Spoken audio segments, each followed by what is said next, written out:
She knows the music. I'm the one who needs it.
Just told me so. All right.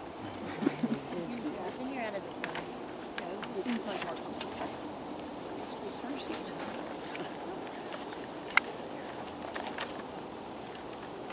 This is where we all get a chance to say something if you want to. So I'm gonna, what I want to say is just as I have probably a lot of times marveled at how amazing this group is, how this thing has grown from mom and dad, this family. There's sort of a new agey term that isn't really adequate that I sometimes think of from new agey stuff I've picked up, which is like a container of some kind that can hold stuff. It has a boundary, but there's kind of a loyalty, there's bonds within us and between us, and it's a very strong thing that can handle a lot of difficulty and good things and bad things. There's huge opportunities in the future, and also it's a place we should feel safe in saying whatever we want to, message to Dad, to each other, whatever feelings we have, we can handle it. So, and just for me, I'm just really proud to be part of it. I'm just incredibly proud. I'll go around to my left. If anyone wants to say something, very welcome. Ellen? I don't really have anything. No.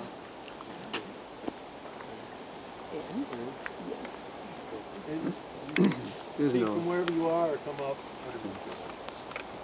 Well, I'd like to channel Uncle Peter a little, and Beth here can very well channel Martha B.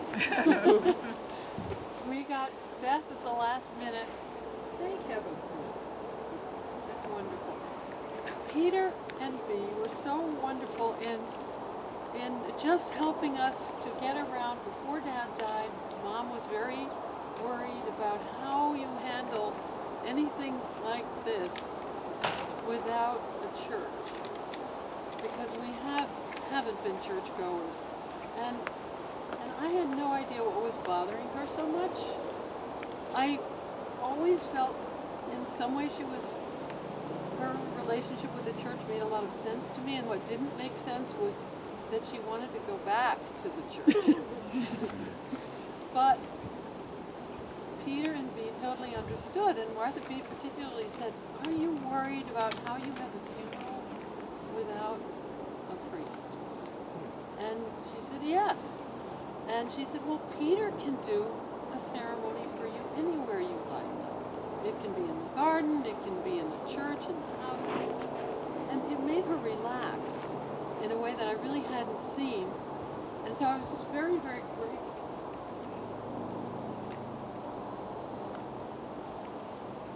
for that spiritual counseling that they gave.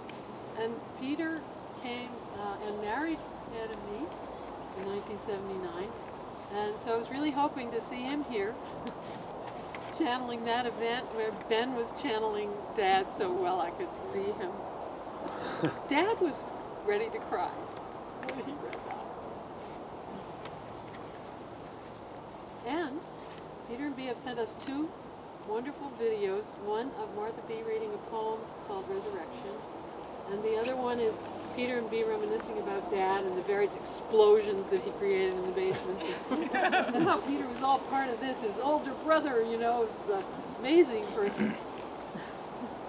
So anyway, that is all available right there by the TV. I wanted to also say, just tell what the caregivers told me, because I know that not everybody heard about this. And so the Thursday before Dad died, he had been, getting sicker, and he had to lie around in bed for a long period of time because to heal up some wounds, and he was getting weaker and weaker all the time. I thought he'd live for another 5 years, honestly. And the Thursday before, he had a real renaissance. He said, "I'm hungry." He'd been just, really at a low ebb. And he was with Kathy, and Kathy said, "What would you like to eat?" And he said, "Salad." And so she made him a salad and brought it in, and he ate the whole thing with relish. And she said, "Is it good?" And he said, "Can't you hear me crunching?" So they had a nice relationship, by the way. Just when she, I guess like maybe a year and a half ago, when she came, or year and a half ago, she, I think part of what she wanted from working with Dad was some counseling, because she had a daughter that was having a real hard time as a teenager. And that was Dad's specialty. So she asked him what she should do, and he said, he sat there and thought for a long time. You know how he did? Like it could be 5 minutes. And you're going, "Dad, are you still there? Are you asleep?" And he's like, "Oh, thank you. And finally he said, "Why doesn't she move in with Margaret and me?" It's probably her friends that are throwing her off. So at one way so wise, and another way so completely impractical, and out of the realm of the possibility of the moment. Very typical of the last few years. Then on Saturday, that was Thursday. On Saturday, it was Margaret's birthday, and John told me that he was very calm, but his breathing was breathing out but not in, and he didn't have the strength to cough.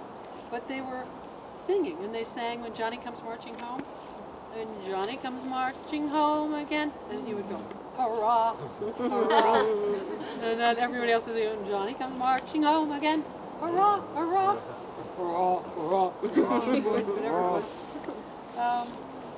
Anyway, I thought he was going to make it, and he didn't. And then I called up John, because John disappeared in a big rush.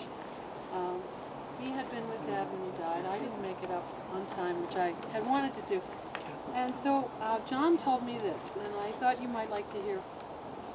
He said, Gordon was given a gift. His intellectual capacity was outstanding. When I got those surprises of words he would use perfectly, I gave him all these adulations. But he would say, "Yeah, so?" Or, "Yeah, whatever." He had a childlike humility, the attributes that God holds near and dear, and that was beautiful in him.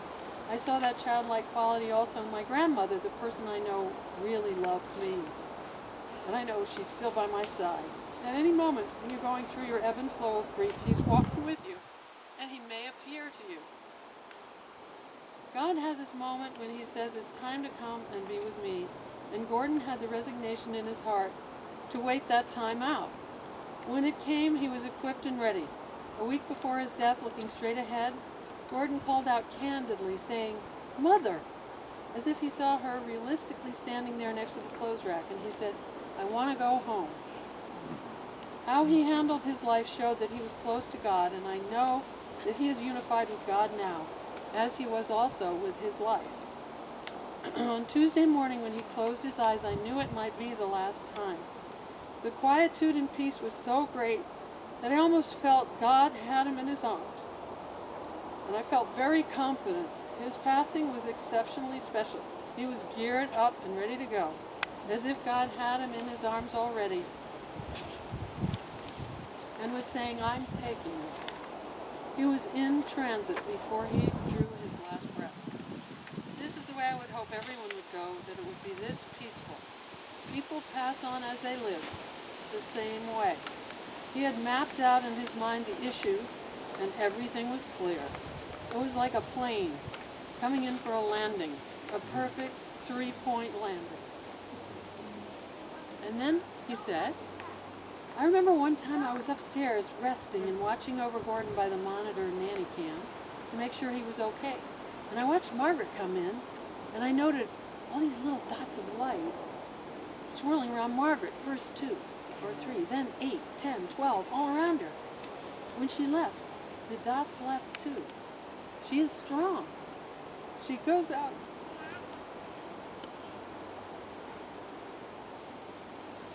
Walking with her ski poles. I told her I saw how she held him in her heart, watching and praying over him. She said, "It was nice, but how do you know I was praying?" And so he said, "She's quiet and unassuming about that." That's what he said.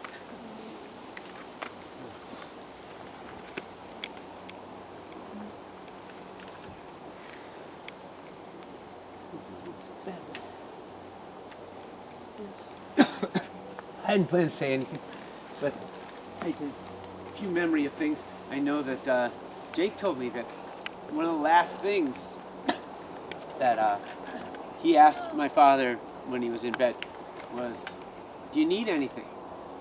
And he said, "We all need something."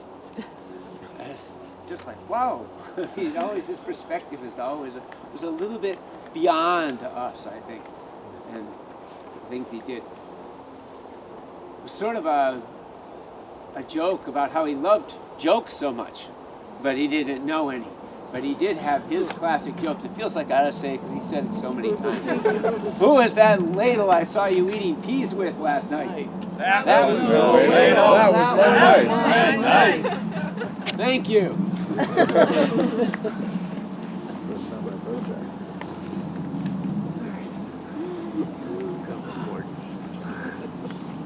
I'm gonna cry.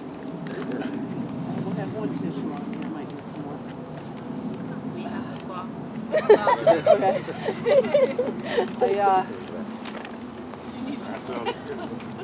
I wasn't, you know, you're never sure what you're gonna do or say, but thank you, Daniel, for the encouragement. So I've had many dreams about my father. Which way should this go? Stay right there. I remember dreams when he first noticed that he couldn't balance the checkbook anymore. And then as he decided it wasn't appropriate to write prescriptions anymore. And then he shouldn't be editing the journal anymore. And then he was making sure that everything was set up properly to take care of him and my mother. And I remember I had a dream at the time I was just gonna leave. At the time I was working on the demolition of the Northampton State Hospital, where he had actually worked at some various points. And it was such a evocative building. It was just this amazing facade that was just so full of spookiness. And I had this dream that I went in and the roofs were caving in. I dreamed I went in and this whole section of the front was this tremendous library from up like 4 stories of books to the roof, and holes in the roof, and rain coming in, and trees, and there was this, and I realized I have to cover the roof because the rain was going to come in. And this was the library of my father's knowledge. And I needed to.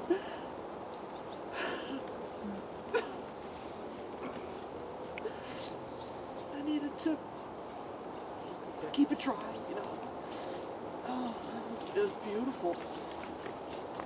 And then there was another part where there was a fountain, and it went on and on. But in any case, he, you know, we had all these books around, you know, Jung, Psychology of Dreams.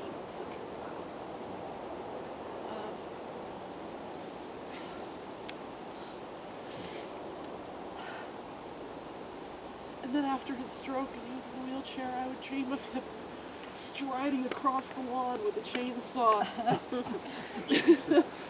I'm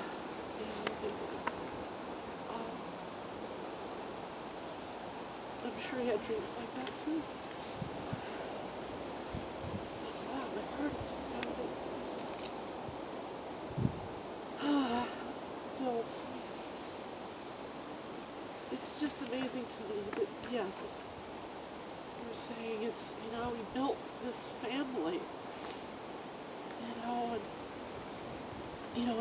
and of course, I could talk for hours, right? I'm going to read something that I wrote at 2 a.m. It was about a month. It was in April after he died. I woke up about 2 a.m. And I didn't work on it. I just scrawled it out and went back to bed because I couldn't sleep. I knew I had to write it down. So I don't know how I'll do reading it in any case. Hey, dads. Some of us called him dads, plural, because there was so much of him. You know? He was like, there was so much dad available. Hey, dads. I'm not sure if this is a metaphor or an analogy. I've been working out whether you were my rudder or my keel. I don't think it's that red sails in the sunset thing. I guess I'm supposed to be the one steering my life now. Were you my sails or the mast, my navigator, or the whole boat, the builder, the port, whichever you were, or are, and out to sea without you. Is this a letter or a poem? Given that you can't read it, it's about authority, the unnecessity of it. You so plainly had it and didn't, wouldn't, couldn't wield it. Mom wouldn't have allowed that. Instead, you installed the moral compass. Her, Maslow or Goldberg, or whoever it was. And now I'm supposed to use it. Which way am I going? Is this thing calibrated? Is it about respect and responsibility? And towards whom? Our children, our charges? Those who have none? Perhaps I should just go back to praying and banging nails. Take an elementary psychology class. Go back to sleep. I want to read everything you read. Stuff my brain with acorns for that longest winter that is old age. Yours is done. No wonder we thought up reincarnation. I must stop this flow and come back.